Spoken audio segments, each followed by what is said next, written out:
This is a 2013 Cayenne V6. Neat little truck. We've been working on it for a couple of years now, and now it needed its 80,000 mile tune-up. So I really like, this is the first Cayenne V6 that I've changed plugs on. Done dozens of V8s, but this is pretty cool. You see the little intake here.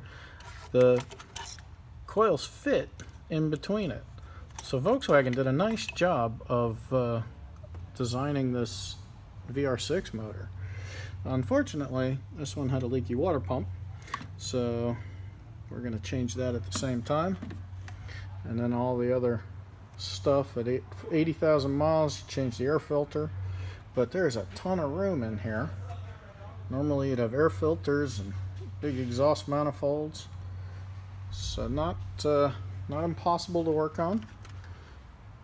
But these spark plugs for this VR6 are kind of neat. Look at how long that protrudes into the cylinder head.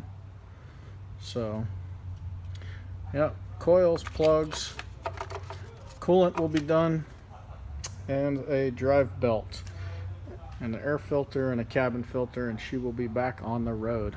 So first time we dug into one of these little V6s, but pretty solid little motor.